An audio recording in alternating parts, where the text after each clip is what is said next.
વર્ષની બાળકી પર સગ્ગા કાકાએ દુષ્કર્મ ગુજાર્યું। મહીસાગર જિલ્લામાં બની છે હૈયું કંપાવી દેતી ઘટનાને પગલે લોકોમાં ભારે આક્રોશ છે।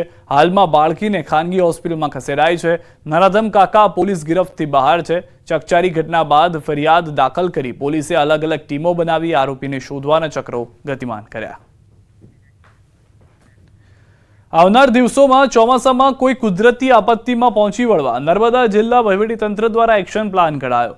આપત્તિ ડિઝાસ્ટર કે માનવ સર્જિત કે કુદરતી આપત્તિ વેળાએ નર્મદા જિલ્લામાં આકસ્મિક સંભવિત પરિસ્થિતિ ઊભી થાય તો તે વેળાએ વહીવટીતંત્રને મદદ કરવા અને સંકલનમાં રહીને કામગીરી કરીને નાગરિકોના સંરક્ષણ અને બચાવ મદદ પહોંચાડવા માટે અધિક નિવાસી કલેક્ટરના અધ્યક્ષસ્થાને બેઠક મળી હતી। આ બેઠકમાં પાણી, આરોગ્ય, બાળકો, વૃદ્ધોને આકસ્મિક સંજોગોમાં સ્થળાંતર કે સલામત સ્થળે ખસેડવાની પરિસ્થિતિ ઊભી થાય તે વખતે ભોજન, પાણી અને આરોગ્ય, દવા, બ્લડ કે અન્ય બીજી જે કંઈ જરૂરિયાત હોય તે બાબતે સ્વૈચ્છિક સંસ્થા અને વહીવટીતંત્ર અને ડિઝાસ્ટર ટીમ દ્વારા બચાવ, રાહત અને જાનમાલને નુકસાન ન થાય તે પ્રકારની કામગીરી કરવાની રહેશે। અલગ અલગ સ્થિતિની અંદર બ્લડ માટેની રિક્વાયરમેન્ટ હોય કે પછી આપત્તિજનક સમયમાં મેસેજ આપવાના હોય, લોકોના બચાવ માટેની કાર્યવાહી કરવાની હોય, લોકોને આવશ્યક સેવાઓ પૂરી પાડવાની હોય, પુરવઠો હોય, પાણી હોય, આ બધા માટે છે એ લોકો આવતા સમયની અંદર કેવી રીતે મદદરૂપ થઈ શકે। ધારાસભ્ય કેતન ઈમાનદારનો વધુ એક પત્ર। ડેસરના મેરાકુવા દૂધ મંડળીમાં નાણાકીય કૌભાંડના કર્યા આરોપ। ધારાસભ્ય કેતન ઈમાનદારે ગંભીર આરોપ લગાવ્યા છે। મરણ પામેલા સભાસદોના ખાતામાં પૈસા જમા કરી ઉપાડી લેવાનો દાવો। મરણ પામેલા સભાસદોની પાસબુકની તપાસ કરતા કૌભાંડનો પર્દાફાશ થયો છે।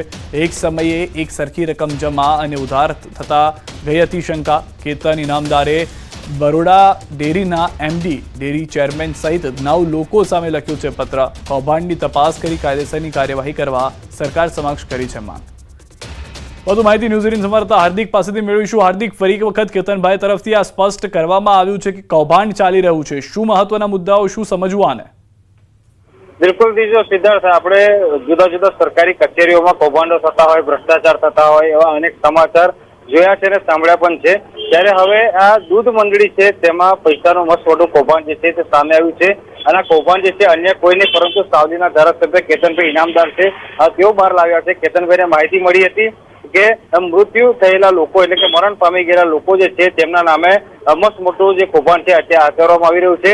ડેસર તાલુકાના મુરાકુવા દૂધ મંડળીમાં આખી જે નાણાકીય કૌભાંડ છે તે આચરવામાં આવ્યું છે। નવાઈની વાત એ છે કે જે લોકો મૃત્યુ પામ્યા છે તેઓની પાસબુક જે છે તેમની તપાસ કરતા મોટો ખુલાસો થયો છે, કારણ કે એક જ સરખા સમયે એક સરખી રકમ જમા પણ થઈ છે અને ઉપાડ પણ કરવામાં આવ્યો છે। તો જો કોઈ વ્યક્તિ મૃત્યુ પામી ગયું હોય તો પછી તેના નામે આ પૈસા જમા કઈ રીતે થાય? અને ચલો ભૂલથી પૈસા જમા થઈ ગયા હોય પરંતુ એ જે વ્યક્તિ જે હાયત જ નહીં તેના નામે પૈસા ઉપાડી કઈ રીતે શકાય તે સૌથી મોટો સવાલ જે છે તે અહીંયા ઉભો થઈ રહ્યો છે। ત્યારે આ પુરાવા જે છે તે કેતનભાઈ ઈનામદારે સરકારમાં રજૂ કર્યા છે અને બરોડા ડેરીના એમડી, રાજ્યના મુખ્યમંત્રી, સહકાર મંત્રી અને ડેરીના ચેરમેન સહિતના જે લગભગ 9 જુદા જુદા વિભાગોમાં પત્ર લખીને આખું કૌભાંડ છે તેની તપાસની માંગ કરી છે।